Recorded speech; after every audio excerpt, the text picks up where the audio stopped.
Hello, beautiful being, and welcome to the Sacred Now.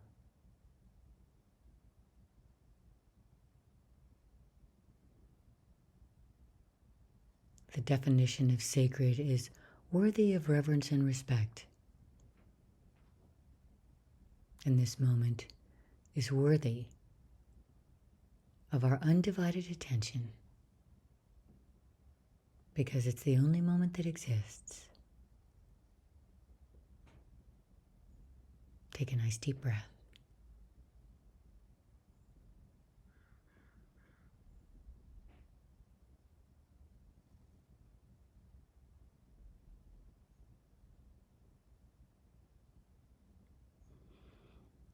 Continue to breathe into this beautiful now.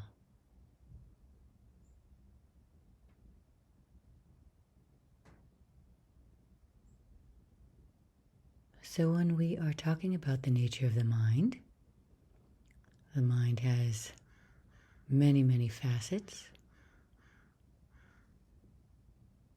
And the ego mind, the negative mind, is that force that shows up in an involuntary way on a daily basis, getting us to worry about the future, regret our past, judge ourselves harshly, judge other people harshly. Gets us to resist the reality of the moment, to fight it essentially. It gets us to complain rather than find solutions. So sometimes it's hard to define which thoughts are ours and which thoughts reside or arise from the ego.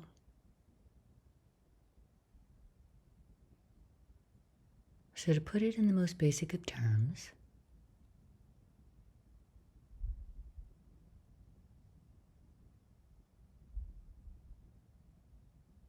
when you're connected to your soul,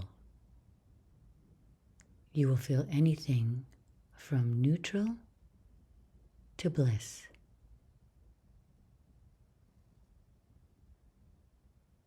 Neutral being that state of witnessing what is without a reaction.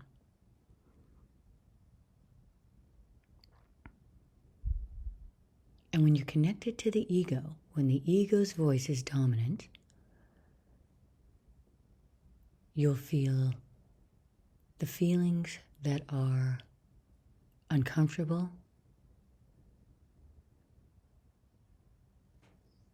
miserable, depressing, hopeless,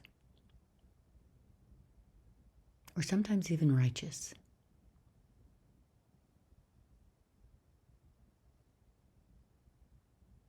So it would seem a wise goal to stay connected to our soul.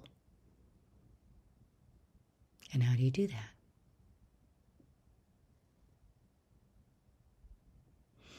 You do that by recognizing through your feelings when the ego has taken over. Most of the time that's pretty easy because the uncomfortable feelings are the alerts that the ego has taken over.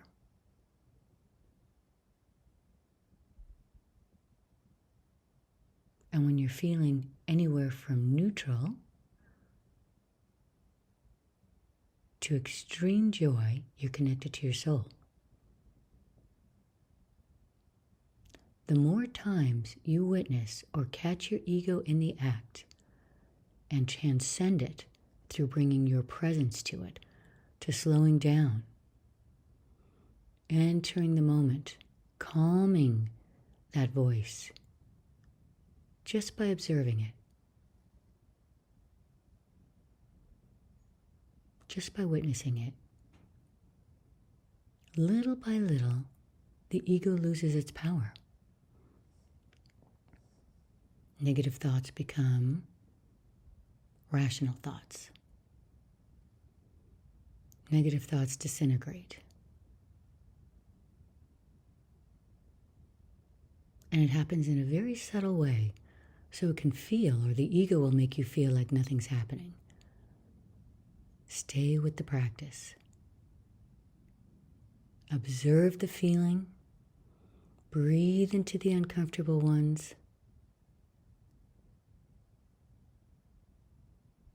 Especially the very uncomfortable ones, because those are the ones that allow you, when you're with them, when you sit with them, to recognize that no feeling is final,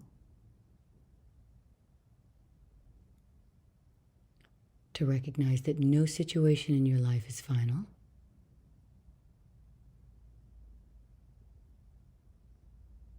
to recognize that being with the feeling rather than avoiding it through food or alcohol or drugs or work or gaming, but to feel it allows you to chip away at it. Think of a negative thought like a boulder. And to lift that boulder feels impossible.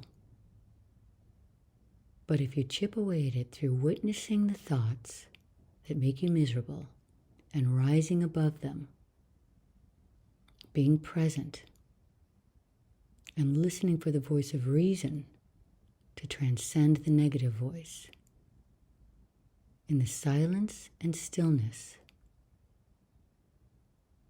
little by little you connect with your soul. And meditation is a beautiful avenue for this. However, this is a practice that takes place throughout your day. Meditation is like sharpening an axe before cutting down a tree. But the goal of meditation is to bring that into everyday moments throughout your day. Observe the thoughts that make you miserable and choose differently. Choose a thought that helps you rise to at least neutral. This practice will transform your life. Stopping 20 times a day to observe a thought that's negative and to rise above it or to choose differently. That simple action will change your life in marvelous and wonderful and sacred ways you might not have known existed before this now.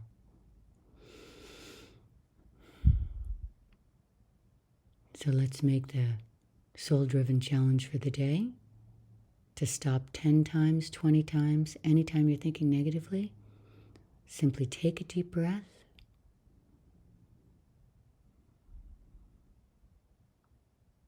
Enter the now.